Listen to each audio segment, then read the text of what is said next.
Lord. హల్లెలూయా. దేవుని అతి శ్రేష్టమైన నామానికి స్తుతి కలుగునుగాక. ఆమేన్. ఉదయకాలపు మన్నా అనే ఈ కార్యక్రమాన్ని చూస్తున్న మీ అందరికీ ప్రభు పేరిట ప్రత్యేకమైన వందనాలు తెలియచేస్తూ ఉన్నాను. ఎలా ఉన్నారండి? దేవుని మహా గొప్ప కృపలో మీరు మీ కుటుంబాలు క్షేమంగా ఉన్నారని తలస్తూ ప్రభువుని స్తుతిస్తూ మీకోసం ప్రార్థన చేస్తూ ఉన్నాం. దేవుడు మిమ్మల్ని బహుగా దీవించునుగాక. ఆమేన్. పరిశుద్ధ గ్రంథంలో నుంచి ఒక చిన్న వాక్య భాగాన్ని మనం ధ్యానం చేసుకుందాం. కొలస్సీలకు రాసినటువంటి పత్రిక 3వ అధ్యాయం 15వ వచనం చివరి మాటని మనం చదువుకుందాం.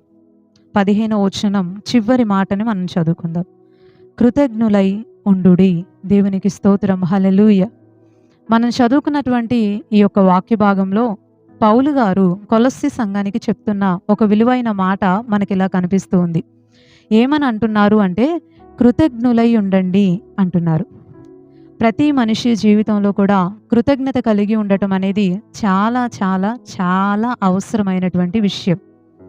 ఒక నిజమైన క్రైస్తవుడు దేవునికి అలాగే మనుషులకి కూడా కృతజ్ఞత కలిగి ఉంటాడు అని ఒక మంచి దైవజనుడు తెలియచేశాడు. నిజమే, కృతజ్ఞత అనేది మనకి చాలా మంచి అలవాటు, ఆశీర్వాదాలని కూడా తెచ్చిపెట్టిద్ది.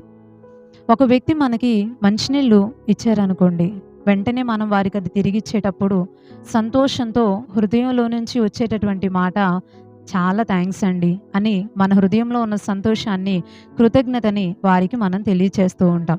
ఎవరైనా మనకి ఏదైనా సహాయం చేశారనుకోండి, అది ఏదైనా కానీ మాట సహాయమో, లేకపోతే ఒక పని విషయంలోనో, లేకపోతే ఒక జరగనటువంటి కార్యాలలో ఉన్నటువంటి అధికారాన్ని బట్టి ఎవరైనా మనకి సహాయపడితేనో, ఏదో ఒక రీతిలో ఒక మనిషి మనల్ని ఆదుకుంటేనో, డబ్బులు ఇస్తేనో, మన కష్టాన్ని తీరిస్తేనో, ఎవరైనా మనం సమస్యలో ఉన్నప్పుడు బయటికి తీసుకొస్తేనో, ఏదో ఒక రీతిలో ఏ వ్యక్తి అయినా సరే మన జీవితంలో మనకి సహాయపడితే వెంటనే మనం వారికి చెప్తాము, చాలా థ్యాంక్స్ అండి, మీరు లేకపోతే ఇది జరుగుండేది కాదు, మీరు లేకపోతే నేను చాలా ఇబ్బంది పడి ఉండేదాన్ని, మీరు సహాయం చేయకపోతే నేను అందరి ముందు చాలా నవ్వులు పాలైపోయేదాన్ని అని మనం చాలాసార్లు కృతజ్ఞత తెలియచేస్తూ ఉంటాం. అయితే ఈ రోజుల్లో చాలా మందిలో ఈ యొక్క కృతజ్ఞతని మనం చూడలేకపోతూ ఉన్నాం.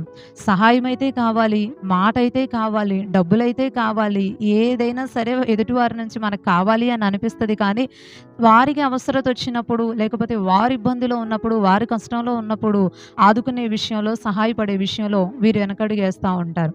కానీ ఎప్పుడైనా మనము దీవించబడాలి అంటే, మన భవిష్యత్తు, మన కుటుంబాలు దీవెనకరంగా ఉండాలి అంటే మనం ఎప్పుడూ కూడా ప్రతి వ్యక్తికి ఎవరైతే మనకి ముఖ్యంగా సహాయపడ్డారో వారికి మాత్రం ఎప్పటికీ కూడా కృతజ్ఞత కలిగి ఉండాలి. కనీసం వారి ద్వారా నాకు ఈ మేలు జరిగింది, వారి ద్వారా నేను ఈ సహాయాన్ని పొందుకున్నాను అని మన హృదయంలో ఎప్పటికీ ఉంచుకొని కృతజ్ఞతని వారికి కనపరుస్తూ ఉండాలి. అది మన ఆశీర్వాదానికి ఎంతో కారణమైతూ ఉంటుంది. బైబిల్ గ్రంథం కూడా కృతజ్ఞత విషయంలో చాలా పెద్దపీట వేసిందనే చెప్పాలి. అందుకే పౌలు గారు కొలస్సీ సంఘానికి చాలా ప్రత్యేకంగా చెప్తూ ఉన్నారు, కృతజ్ఞత కలిగి ఉండండి అని. నిజమే, ఎవరికి మనం కృతజ్ఞత కలిగి ఉండాలి అంటే సహాయపడినటువంటి వ్యక్తులకి మనం కృతజ్ఞత కలిగి ఉండాలి. మరి ముఖ్యంగా, చాలా ప్రాముఖ్యంగా దేవునికి మనం ఎప్పుడూ కూడా కృతజ్ఞత కలిగి ఉండాలి. ఎందుకంటే దేవుడు మన జీవితంలో చాలా కార్యాలు చేశాడు. మనం పుట్టింది మొదలుకొని, ఆయన పిలుచుకొని ఏర్పాటు చేసుకొని ఆయన సన్నిధిలో నిలబెట్టుకుంది మొదలుకొని, ఆయన మనకి పాపాల నుంచి విమోచించటం కానీ, రక్షణ భాగ్యాన్ని ఇవ్వటం కానీ, మనం ప్రార్థించిన ప్రతిదానికి దేవుడు జవాబునివ్వటం కానీ, దేవుడు ఎన్నో కార్యాలు చేశాడు. లెక్క పెట్టలేనన్ని కార్యాలు మన విశ్వాస జీవితంలో దేవుడు జరిగిస్తూనే వచ్చాడు. ఇంకా మనం అడుగుతూనే ఉన్నాం, ఇంకా దేవుడు చేస్తూనే ఉన్నాడు.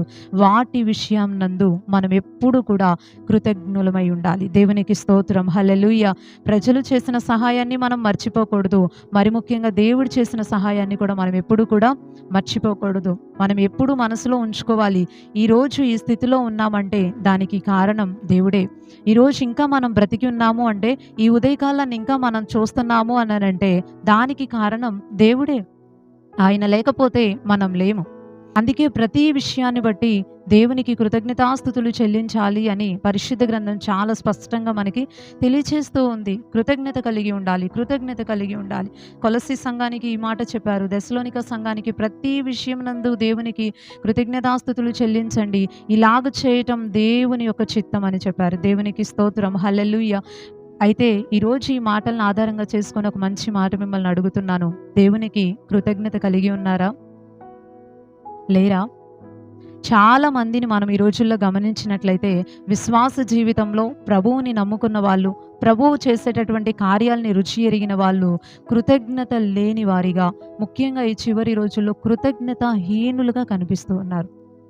తిమోతి పత్రికలో ఒక మంచి మాట రాయబడి ఉంటది. అంత్య దినాల్లో ప్రజలు కృతజ్ఞతాహీనులుగా మారిపోతారు అని పౌలు గారు తిమోతికి చెప్తున్నారు.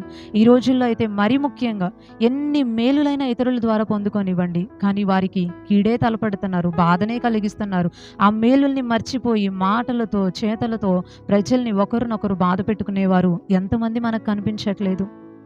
పరిశుద్ధ గ్రంథంలో కూడా ఇశ్రాయేలీలు అన్న ప్రజలు మనకి కనిపిస్తూ ఉంటారు. బైబిల్ గ్రంథంలో ఇశ్రాయేలీలు చాలా ప్రాముఖ్యమైన పాత్ర, దేవుని యొక్క ప్రతిష్ఠితమైన జనంగా మనకి కనిపిస్తూ ఉంటారు.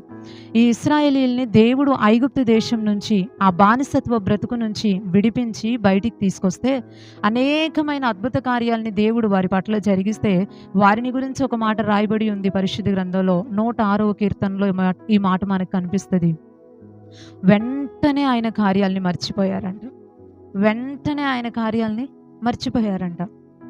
ఈ రోజుల్లో విశ్వాస జీవితంలో ఉన్న విశ్వాసుల యొక్క పరిస్థితి, ప్రజల యొక్క పరిస్థితి కూడా ఇలాగే ఉంది.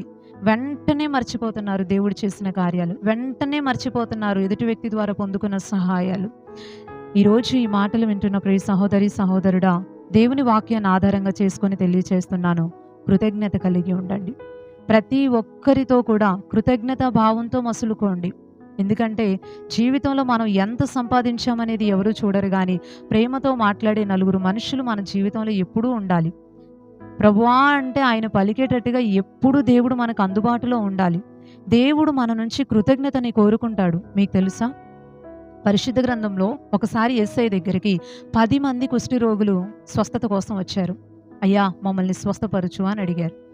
యేసయ్య చెప్పారు, మీరు వెళ్ళి మీ యొక్క దేహాలను యాజకులకు కనపరుచుకోండి అని యేసయ్య ఒక మాట చెప్పారు. వాళ్ళు వెళ్తూ ఉండగా వారి విషయంలో అద్భుతం జరిగి వారందరికీ కూడా స్వస్థత కలిగింది. ఆ విషయాన్ని గమనించినటువంటి ఒక వ్యక్తి, ఆ 10 మందిలో ఒక వ్యక్తి పరిగెత్తుకుంటే యేసు ప్రభు దగ్గరికి వచ్చి దేవుణ్ణి మహింపరుస్తూ, అక్కడ రాసుంటుంది లూకాసు వార్త 17వ అధ్యాయంలో, గొప్ప శబ్దంతో దేవుణ్ణి మహింపరుస్తూ దేవునికి కృతజ్ఞతాస్తుతులు చెల్లించాడట. దేవునికి స్తోత్రం, హల్లెలూయా. అప్పుడు యేసయ్య చాలా సంతోషం అయ్యా అని చెప్పి వచ్చిన వ్యక్తిని బట్టి ఆనందపడటం మాత్రమే కాదు, కానీ యేసయ్య ఆ వ్యక్తిని ఒక ప్రశ్న అడిగారు. దేవుణ్ణి మహింపరచటానికి, ఆయనకి కృతజ్ఞతాస్తుతులు చెల్లించటానికి నీ ఒక్కడివే తిరిగి వచ్చావా? మిగతా 90 ఎక్కడా? వారికి కూడా స్వస్థత కలిగింది కదా, వారు దేవుణ్ణి స్తుతించడానికి రాలేదు, వాళ్ళటి వెళ్ళిపోయారు. స్వస్థత కలిగింది కదా, ఆనందపడిపోతూ వారి ఇళ్ళకి వెళ్ళిపోయి ఉంటారు, వారి గ్రామాలకు వెళ్ళిపోయి ఉంటారు. దేవుడు 90 ఎక్కడా అని అడిగారు. అంటే ఆయన ఎంత దృష్టి పెట్టి కోరుకున్నారండి కృతజ్ఞతని. నిజమే, కృతజ్ఞత అనేది దేవుని ద్వారా ఇంకొన్ని కార్యాలని పొందుకోవటానికి కారణమవుతుంది కదా.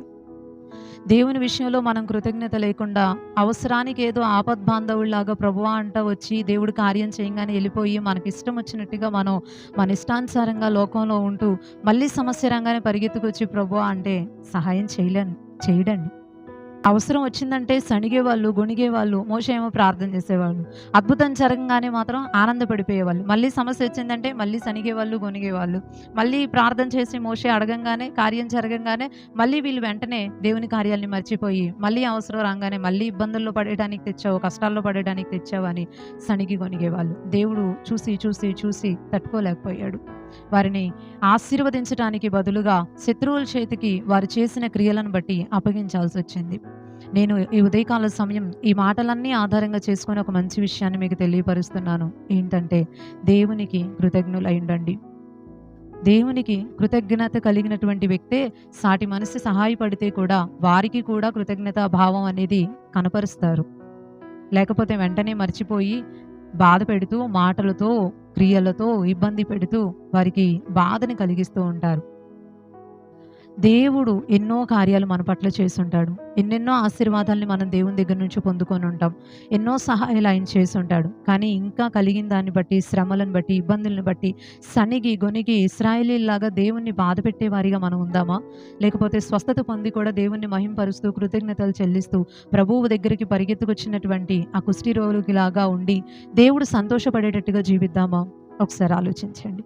కృతజ్ఞత కలిగి ఉండండి. దేవుడు బహుగా మిమ్మల్ని దీవిస్తాడు. ఈ కొన్ని మాటలు దేవుడు దీవించునుగాక. ఆమేన్. చిన్న ప్రార్థన చేసుకుందాం.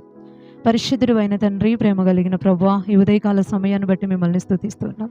ఈ మంచి సమయంలో తండ్రి ప్రభువా, నీ మాటల ద్వారా మాతో మాట్లాడినందుకు నీకు వందనాలు. మీకును సహాయపడినటువంటి వ్యక్తులకి కృతజ్ఞత కలిగి ఉండేవారిగా మా జీవితాల్లో మేము ఉండటానికి సహాయపడండి. మేలులనైతే పొందుకుంటున్నాం, కానీ ఆశీర్వాదాల కోసం అయితే నీ దగ్గర ప్రార్థన చేస్తున్నాం, కానీ సహాయం పొందుకున్న తర్వాత మరలా తిరిగి మిమ్మల్ని విడిచిపెట్టి తిరిగేటటువంటి వారిగా మేము ఉండకూడదయ్యా. మీ పాదాలు పట్టుకొని ఎప్పటికీ కూడా కృతజ్ఞతా భావంతో నిన్ను స్తుతించే వారిగా ఉండటానికి సహాయపడండి. ఈ ఉదయకాలపు దీవెనలతో దీవించి ప్రతి ఒక్కరూ కూడా ఎవరైతే నీకు కృతజ్ఞత చెల్లిస్తూ మీ పాదాలు పట్టుకుంటామో అని ఆశతో ప్రార్థిస్తున్నారో అందరినీ కూడా మీరు దీవించి సహాయం చేయమని వేడుకుంటూ, ఈ ఉదయకాలపు దీవెనలతో మీరు దీవించండి. మా ప్రజలందరినీ కూడా మీరు ఆశీర్వదించి ప్రతి విషయంలో, వారి పనుల్లో, వారి ప్రయాణాలలో నీ యొక్క సహాయాన్ని అనుగ్రహించమని వేడుకుంటూ, నజరేయుడును శక్తి కలిగిన యేసుక్రీస్తు వారి శ్రేష్టమైన నామములో ఈ ప్రార్థన అడిగి వేడుకుంటున్నాం పరమ తండ్రి.